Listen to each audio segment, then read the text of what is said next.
Somewhere along the line, the nutrition was left behind is what I feel. A lot of things are made with maida or refined flour. A lot of things are made with sugar. 6 grams of sugar is 3 teaspoons. Would you add that much to your teacup in the morning or your coffee in the morning? What happens to your child when they go to a birthday party and have the cake? No pizza, no burger, no pasta, no bread, no vada pav. I said, then your child doesn't need therapy. Just continue this. It was just all of these things that are there in your child's system. Once they're out of it, child reverts to what is his or her normal nature. Can you put him in water? And he's like, "Arey, no, my sister keeps screaming at me. He'll get a cough, he'll get a cold. Then, oh, my child has a problem. He cannot sit in one place. That has sugar, that has refined flour, and my child ate it, and that was a nightmare for me." The second thing is diet. Now, in the COVID times, because things were very difficult to get, and a lot of people have put a lot of videos about their cooking and about their kitchen. Somewhere along the line, the nutrition was left behind is what I feel. A lot of things are made with maida or refined flour. A lot of things are made with sugar. Both of these ingredients work against being able to be steady. Sugar. Let's talk about sugar. Now you consume sugar in various different forms which is hidden. In the sense that a slice of bread also has sugar. You give your child a glass of milk in the morning, you add something to it to make the milk tasty or to make the milk more effective. That has enough sugar in it. You all know what I'm talking about. So that you need to read the labels about how much sugar is there in it. Think about it. 6 grams of sugar is 3 teaspoons. Would you add that much to your teacup in the morning or your coffee in the morning? But we still send our children with that much milk and that much sugar to school. And imagine all 50 of them in one classroom, all of them had 3 teaspoons of sugar. Wow, what fun for the teacher, isn't it? Sugar does cause restlessness. It causes I won't say inability, but a more difficult situation for a child, especially between the ages of 3 and 7, to sit and focus. You all notice this. What happens to your child when they go to a birthday party and have the cake?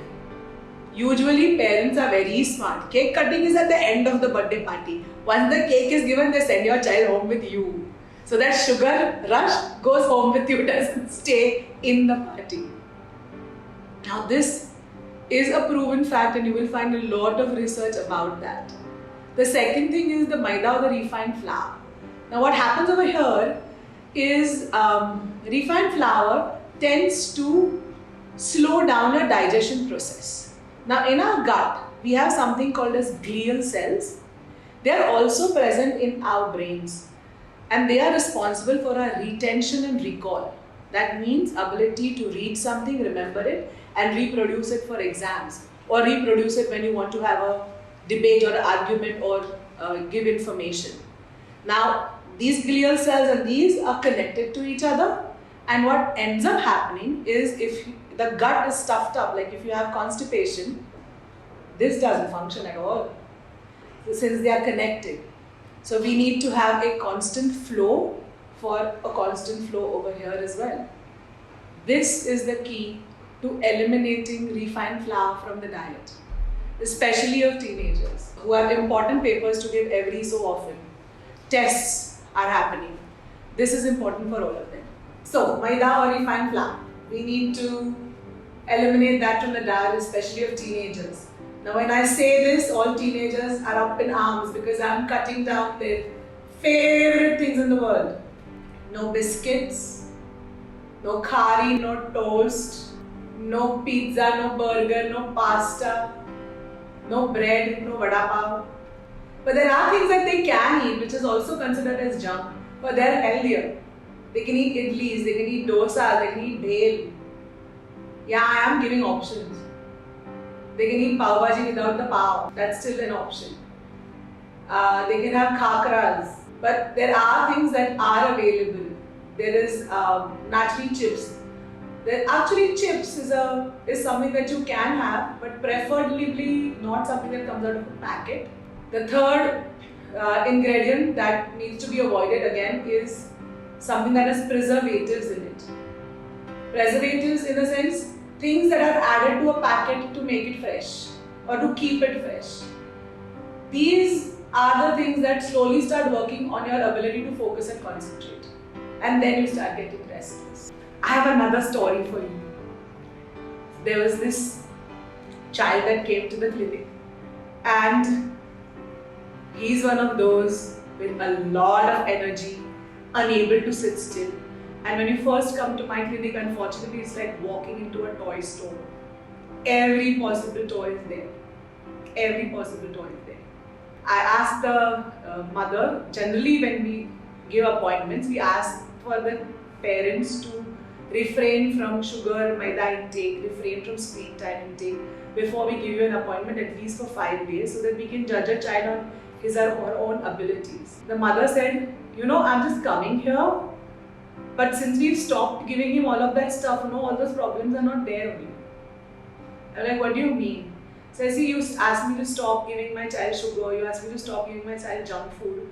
So as a family only we are doing it, and you asked me to take my child to the playground for 3 hours. So before we were doing all of this, my child was not able to sit in school. He used to hit other children. He would be lying down on the floor throwing tantrums. He was not able to communicate quite clearly. But now the moment we have stopped this, my child is better by 50%. I said, then your child doesn't need therapy. Just continue this. It was just all of these things that are there in your child's system. Once they're out of it, child reverts to what is his or her normal nature. Yes, there was hyperactivity. This is not like a miracle thing. But for an average 3-year-old, that child has awesome speed. He can go, I'm thinking Milkha Singh, I'm thinking Max Biondi, I'm thinking Michael Phelps. Luckily for me, that child has an uncle who is a state swimmer. So I asked to talk to the uncle and I said, you know what, can you put him in water? And he's like, Arey, no, my sister keeps screaming at me. He'll get a cough, he'll get a cold. I said, okay, I have a remedy for that. Put him in the water during daytime, around 2 to 4. Make sure that he doesn't become dark, because that is also a problem with the mother saying he'll become dark, kala ho jayega. Once he's finished with swimming, as soon as he steps out of the pool, have a thermos with hot milk in it with a little bit of turmeric powder in that milk, and not that much milk, just about that much, but as hot as possible when you put it in the thermos. So by the time the child is finished swimming, takes that, helps with the immune system quite a bit. They don't fall so easily ill after that. And this child, I can totally see getting Olympic medals for India, because the speed is there. And if the speed is there without adulteration of sugar and maida, that is an inherent speed. It is a very rare thing. It's like a PT Usha, it's like a Hima Das. We just need to harness it and put it in the direction that might work for this child. But sugar, intake of sugar is a little difficult. And that's when the mother told me, you know what, I realized it. After 4 days of not doing anything, day before yesterday, we had to go to a birthday party, and my child just dove into the cake. I said, obviously, for 4 days you deprive a child of sugar and he sees, you can't say no. Like, oh my God, I realized it was such a thing that has sugar, that has refined flour, and my child ate it, and that was a nightmare for me. I said, wow, what a realization for you. And that's all that we did with that child. Just refrain. I tried to explain to the mother that don't think in terms of hyperactivity, think in terms of food allergy. If you have an allergy, you don't keep taking that substance in, right? It's like people have allergy to dog hair, people have allergy to almonds, peanuts. You don't eat those things, you check the ingredients and don't eat it. So why don't you treat this as a sugar allergy for your child? It becomes so much more better than, oh, my child has a problem, he cannot sit in one place, it doesn't. It's like a dietary change that has to be made. The moment you eliminate something and you suddenly get the results you want, then it's an allergy. Treat it as an allergy. You don't consume it. It's like when you have diabetes, you don't eat sugar. Just as simple as that. This mother says, then what do I do when the grandparents come home, they bring the chocolates? I said, please educate them. Tell them, bring fruits, bring dry fruits, my child eats these. My child has an allergy of sugar, don't bring things with sugar, no. Would they, if the child had diabetes, would they bring chocolates? They would bring healthy stuff. You just have to ask, you have to educate them, one person at a time. That's how it works.